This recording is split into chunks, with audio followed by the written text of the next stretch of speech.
Hello everybody, my name is Star Raptor and welcome to the channel. I'm at PAX Unplugged in Philadelphia, Pennsylvania. I'm here at the Star Wars Unlimited booth, Fantasy Flight Games. I'm with senior game designer. This is Jeremy. How's it going?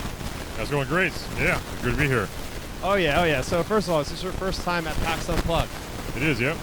So have you gone out and got a Philly cheesesteak yet? I did it right away, yes. Yes. Excellent. Now, which place did you choose? Because everybody has their own place they prefer here. Do you know the name? I don't, unfortunately.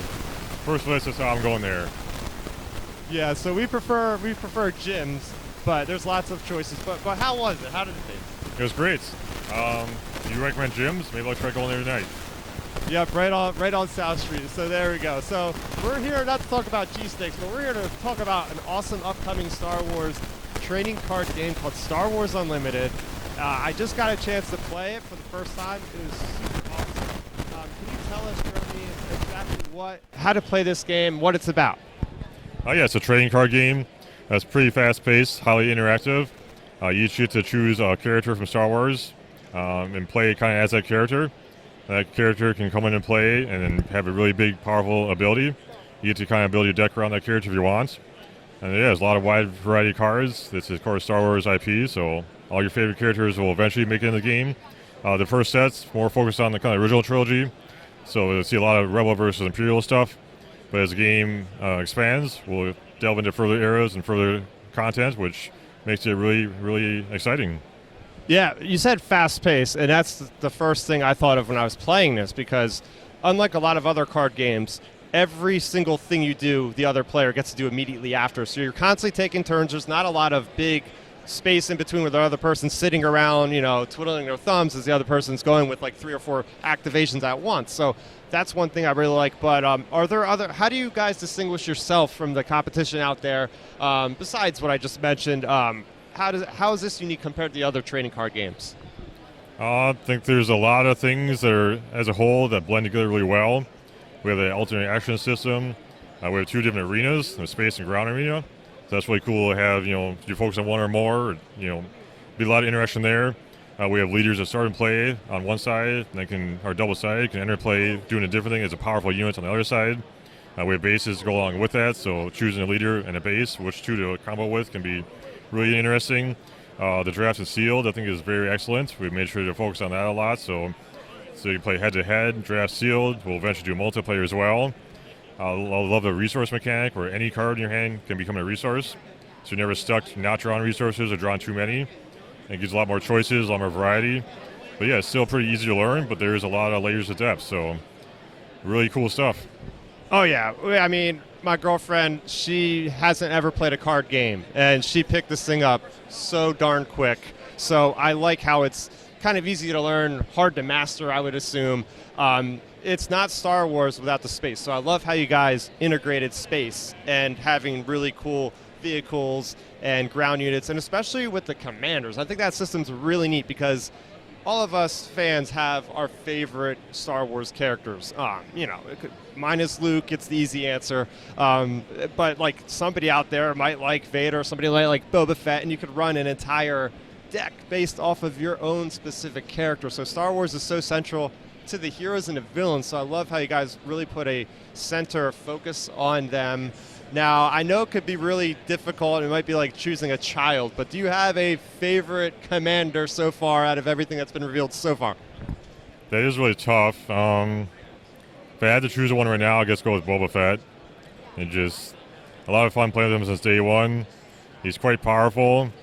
I think it's quite thematic where you go after bounties to try to remove your opponent's units and get resources for doing it. And yeah, it's just a strong, powerful card that I've really enjoyed playing with, but there are many others I enjoy as well. So it is tough to choose one, but what was my man right now? Yeah, that's definitely probably going to be one I'm hoping to pull from a pack. And can you talk briefly about how you actually get access to these cards? I know there's a starter deck, which is a really cool idea. You guys have a 2-player starter, so you always need a friend to play, obviously, so unlike a lot of other games, you're giving everything right off the bat for one game between 2 players. I take it there's booster packs and other things to get cards, right? Yeah, so the 2-player starter is an ideal way to learn the game. It's Luke versus Vader. 2 full decks in there. And then you can also purchase booster packs beyond that if you want to add those decks, modify them, or build brand new decks. every pack will include at least 1 leader. So then you can try to do brand new decks, or make a new base to switch out the color of your previous decks. And yeah, brand new cards. You have over 250 cards in the first set alone, so a lot of possibilities to customize your decks with. Oh yeah, and I've taken a peek at a lot of the cards so far, and every time you guys show off a card that's such a deep cut, I'm a huge, any fan of the channel knows I'm like really big into comics, really big into the novels, and the fact that you guys are putting out like ships from like Shadows of the Empire, with like Prince Zizor's ship, like the Basilisk ships or whatever they're called, and then you have the Z95 Headhunters. Like, you guys are coming out strong with some really obscure stuff, like Aquaran Marine, like just really awesome designs. Can you maybe take us through and tell us a little bit about like what goes on with like choosing the cards maybe that are coming into set, maybe artwork perspective? Yeah, it can be very difficult. We have of course, we're all big Star Wars fans, so we all have our favorites. We all want to try to put this in or put that in, and so yeah, we have a lot of people on the team. So, and there's so much content that we want to put in the game, but only so many cards you can put it on. So it can be interesting trying to decide what goes where.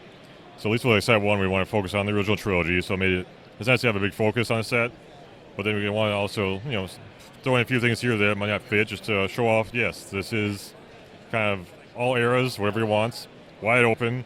We'll eventually get to a lot more content, but for each set, yeah, it can be a difficult choice to decide what exactly goes in, what doesn't. It can be, just somebody's really passionate about something, we want to do this now, all right, let's do it, or ideally fit kind of mechanically as a whole, but we want to make sure, everybody has something they like, and they'll eventually have it in the game. But yeah, it's an interesting process as a whole, trying to decide what exactly goes in every set. Oh yeah, and I think I miscorrect. I'm going to correct myself. I think it was a Star Viper ship is the one I'm thinking of. It's like the X kind of ship that Prince Zizor had from Shadows. But also, what can we expect? When is this game actually coming out? March 8th. So a little over 3 months from now, we'll be able to finally have the full release, and can't wait for people to get their hands on the game. Sure, and you also revealed the future. I believe there's 3 sets coming out per year so far, at least. And can you tell us about the other sets in the future? Yeah, set 2, they'll be focused more on like bounty hunters, smugglers and stuff. Shadows of the Galaxy was called. And then set 3 is we'll delve into the Clone Wars era. Lots of cool stuff to do in that set called Twilight Republic. So again, we'll show off with year 1. We'll go from the original trilogy, Clone Wars, a whole bunch of bounty hunter, smuggler kind of stuff. You get the idea what might be in that set as well. So yeah, even with the very first year, we're exploring a lot of content.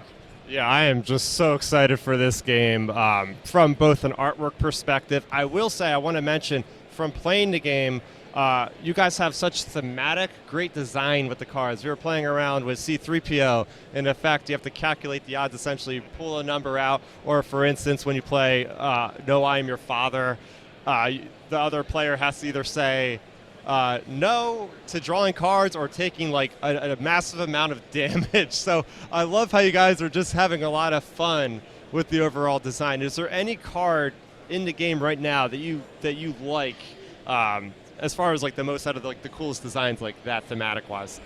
Probably I'm Your Father, like you mentioned. Just this weekend alone, just hearing people yell no many times have been hilarious. Every time you got to kind of turn and look like, yes, there we go. That's what you wanted to hear. People really get into sometimes and try to relive that moment. And so it's really cool to see people really get immersed by the game by some of the cards you come up with. Oh, man. Well, it was a pleasure speaking to you, Jeremy. Thanks so much for taking the time to talk to me. Again, check out Fantasy Flight, the YouTube channel, the website. These guys are great about putting up content on Twitch and YouTube, talking about the deep cuts in the system of the game, so you can find out more information there. As always, subscribe to the channel here for more on Star Wars Unlimited, and for more on Star Wars in general. Subscribe to the channel. Thanks, everybody, for watching. Thank you so much. Thank you. And may the Force be with you always. Bye-bye, everybody. Thanks for checking out the video. Please hit that thumbs up symbol. It helps me know that I'm making content that you guys enjoy. And if you enjoyed this video, I also included 2 videos down below you guys should check out. And please consider subscribing to this channel. It helps support me and it notifies you guys of when I get new videos up on the channel. You can also contact me on Twitter, Facebook, and Instagram @StarRaptor.